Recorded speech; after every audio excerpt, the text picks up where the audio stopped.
अथ नवमोऽध्यायः। राजविद्या राजगुह्ययोगः। श्रीभगवानुवाच इदं तु ते गुह्यतमं प्रवक्ष्याम्यनसूयवे।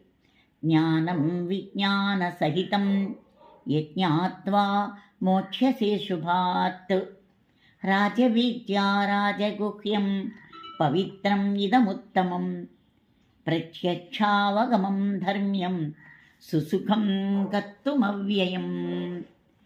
अश्रद्धधानाः पुरुषाः धर्मस्यास्य परन्तप अप्राप्य मां निवर्तन्ते मृत्युसंसारवर्त्मनि।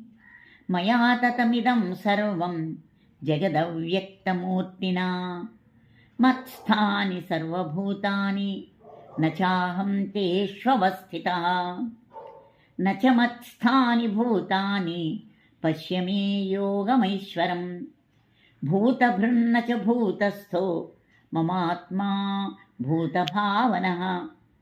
यथाकाशस्थितो नित्यं वायुः सर्वत्र गो महान् तथा सर्वाणि भूतानि मत्स्थानीत्युपधारय।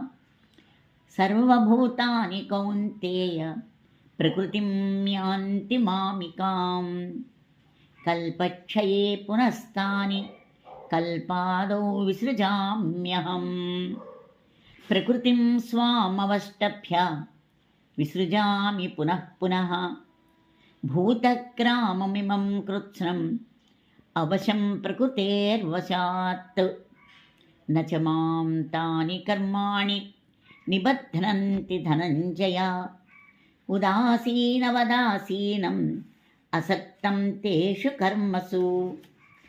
मयाध्यक्षेण प्रकृतिः सूयते सचराचरम्। हेतुनानेन कौन्तेय जगद्विपरिवर्तते। अवजानन्ति मां मूढाः मानुषीं तनुमाश्रितम्। परं भावमजानन्तो मम भूतमहेश्वरम्। मोघाशा मोघकर्माणो मोघज्ञाना विचेतसः। राक्षसीमासुरीं चैव प्रकृतिं मोहिनीं श्रिताः। महात्मानस्तु मां पार्थ दैवीं प्रकृतिमाश्रिताः। भजन्त्यनन्यमनसो ज्ञात्वा भूतादिमव्ययम्। सततं कीर्तयन्तो मां यतन्तश्च दृढव्रताः। नमस्यन्तश्च मां भक्त्या नित्ययुक्ता उपासते। ज्ञानयज्ञेन चाप्यन्ये यजन्तो मामुपासते। एकत्वेन पृथक्त्वेन बहुधा विश्वतोमुखम्। अहं क्रतुरहं यज्ञः स्वधाहमहमौषधम्। मन्त्रोऽहमहमेवाज्यम् अहमग्निः अहं हुतम्। पितामहस्य जगतो माता धाता पितामहः। वेद्यं पवित्रमोङ्कारं ऋक्सामयजुरेव च।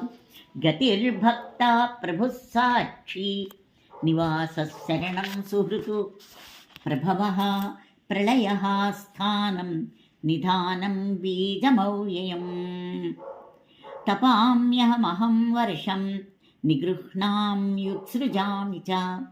अमृतं चैव मृत्युश्च सदसच्चाहमर्जुन। त्रैविद्यां मां सोमपाः पूतपापाः यज्ञैरिष्ट्वा स्वर्गतिं प्रार्थयन्ते। ते पुण्यमासाद्य सुरेन्द्रलोकम् अश्नन्ति दिव्यान् दिवि देवभोगान्। ते तं भुक्त्वा स्वर्गलोकं विशालं क्षीणे पुण्ये मर्त्यलोकं विशन्ति। एवं त्रयी धर्ममनुप्रपन्ना गतागतं कामकामा लभन्ते। अनन्याश्चिन्तयन्तो मां ये जनाः पर्युपासते तेषां नित्याभियुक्तानां योगक्षेमं वहाम्यहम्।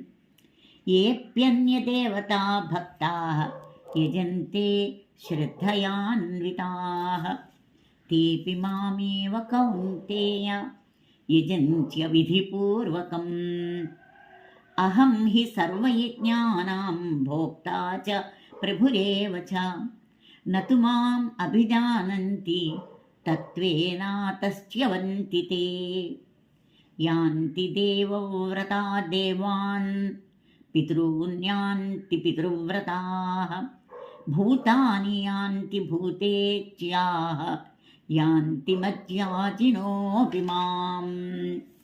पत्रं पुष्पं फलं तोयं यो मे भक्त्या प्रयच्छति तदहं भक्त्युपहृतम् अश्नामि प्रियतात्मनः। यत्करोषि यदश्नासि यज्जुहोषि ददासि यत् यत्तपस्यसि कौन्तेय तत्कुरुष्व मदर्पणम्। शुभाशुभफलैरेवं मोक्ष्यसे कर्मबन्धनैः सन्न्यासयोगयुक्तात्मा विमुक्तो मामुपैष्यसि। समोऽहं सर्वभूतेषु न मे द्वेष्योऽस्ति न प्रियः ये भजन्ति तु मां भक्त्या मयि ते तेषु चाप्यहम्। अपि चेत्तु सुदुराचारो भजते मामनन्यभाक् साधुरेव समन्तव्यः सम्यक् व्यवसितो हि सः। क्षिप्रं भवति धर्मात्मा शश्वच्छान्तिं निगच्छति कौन्तेय प्रतिजानीहि न मे भक्तः प्रणश्यति। मां हि पार्थव्यपाश्रित्य येऽपि स्युः पापयोनयः स्त्रियो वैश्यास्तथा शूद्राः तेऽपि यान्ति परां गतिम्। किं पुनर्ब्राह्मणाः पुण्याः भक्ता राजर्षयस्तथा अनित्यम् असुखं लोकम् इमं प्राप्य भजस्व माम्।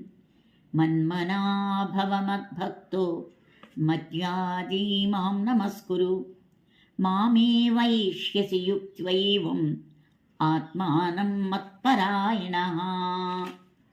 ॐ तत्सदिति श्रीमद्भगवद्गीतासु उपनिषत्सु ब्रह्मविद्यायां योगशास्त्रे श्रीकृष्णार्जुनसंवादे राजविद्या राजगुह्य योगो नाम 9मोऽध्यायः।